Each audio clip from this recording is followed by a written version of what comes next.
Я говорю, потому что у меня в голове очень много мыслей, которые меня направляют. Другими словами, внимание, ваше тело, ваш мозг имеет связь между собой. Либо мозг подчиняется вашим телам, тело говорит, давай поспи еще чуть-чуть, потом пойдешь.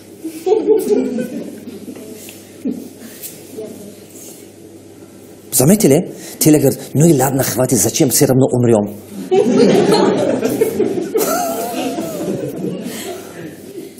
И мозг начинает подчиняться в теле.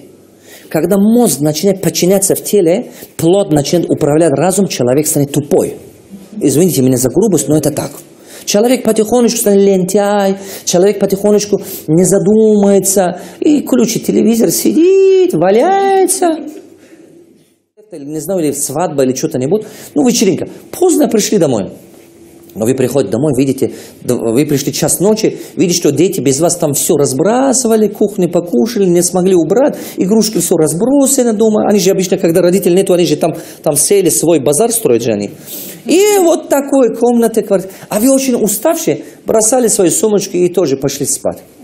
Утром, выходной, в воскресенье и так далее, допоздна вдруг уснули. Проспайте часов 7-8 и так далее, и вот охота еще спать. И поспали еще чуть открыто 10 часов. И от того, что уже чуть режим поменялся, охота вам еще спать. Даже желание, это, что, чтобы руку повернуть, охота, что кто-то пришел, твою руку поднимал, сюда положил. Ну, бывает такое. Вот, потом вы лежишь. Вы представьте, что вы лежите, и же в какой-то момент будильник, какой-то момент телефон у вас звонит. Вы с трудом вот так дотрагиваетесь до него. И вы думаете, часов где-то 11 часов, а у вас такая слабость. Бывало такое? А вдруг вы поднимаете трубку, алло, и там конца трубка, кто-то говорит, ваши родственники приехали в вокзале, через 15 минут будут к вам дома. Они приехали, скажем, из Оша, или из Сикуля, или откуда-то. Кудалар приехали. Что вы делаете? Продолжайте спать, скажите, приходите, мою руку поднимите, что положите? Или что делаете? Вы превращаетесь в машину. Согласны? Вы только что были бамс, все, как будто что-то Вот знаете, вы сразу скорость, у вас такой скорость начинается. Вы начинаете так быстро убирать, подметать, вытирать, там-то. Интересно, только что у вас силы не было, даже руку сюда положить. Физически мужчина сильный или женщина?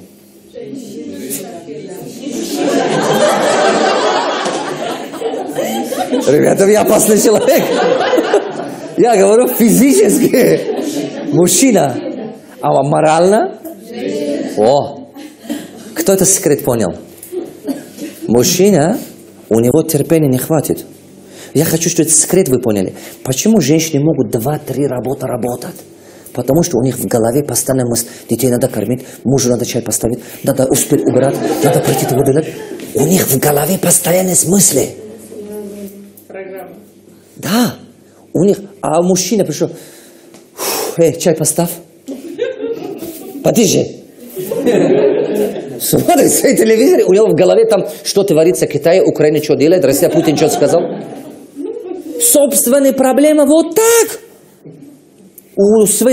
А он думает, а там что там происходит. Поэтому в голове мужчине много ненужной информации. Кто из вас столкнулся, что все мужчины себя считают умными? Не столкнулись? Вы говорите, давай вот так.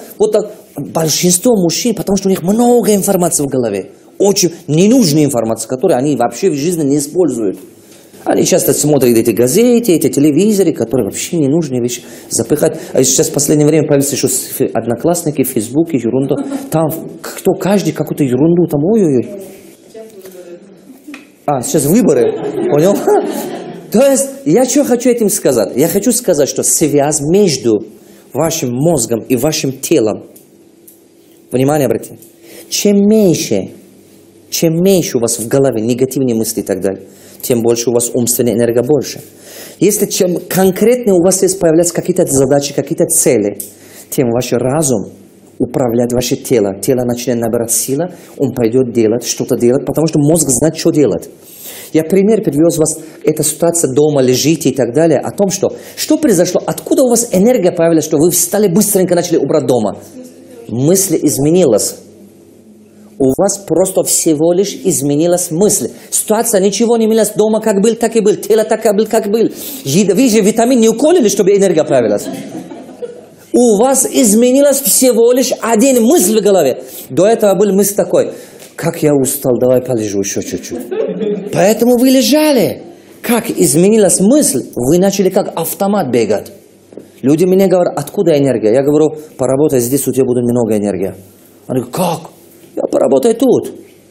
Поработай тут. У тебя здесь не должно быть мусора. Вот что ты должен делать. Избавься от ненужного вот здесь. Не думай о том, что не хочешь, не думай о нехватке, думай только о плане, идее, цели и так далее. У тебя будет много энергии. Умственная энергия. Она будет развиваться, чем больше ты думаешь о своей цели, чем больше ты начнешь создательно. Соответственно, чем больше умственная энергия, внимание, она помогает укреплять ваше сознание. И ваше сознание дает вам в виде мысли какие-то новые идеи. И вы начинаете, реализовывая эту идею, обменяете эту идею, и у вас появится богатство.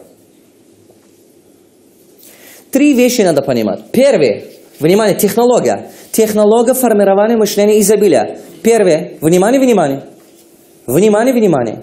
Надо осознавать, что все то, что принесет деньги, это есть всего лишь конечный продукт мысли.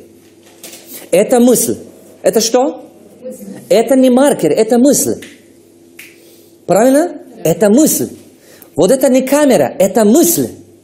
Это не стул, это мысль. Это не одежда, это мысль. Это конечный продукт мысли. Кто понял? Правую руку поднимаем, повторим за мной. Все то, что нас окружает. Одежды, которые мы носим. Продукты, которые мы кушаем. Дома, которыми живем. Лекарства, которые мы пьем. Техники, которые мы используем. Это все. Это все. Это все. Когда-то были чьи-то мысли. Значит, первый секрет заключается в том, что изобилие формируется в нашем... Где находится он? Именно понимать, что все то, что тебя окружает, это когда-то были чьи-то мысли. То есть конечный продукт мысли. Они думают, что я должен быть богат. Ну хорошо, ты богат. Что будешь делать с ним? А их надо что-то делать. Они уйдут от тебя, если ты не знаешь, что делать с ними. И они вообще не придут. Первые домашние задания будут такое.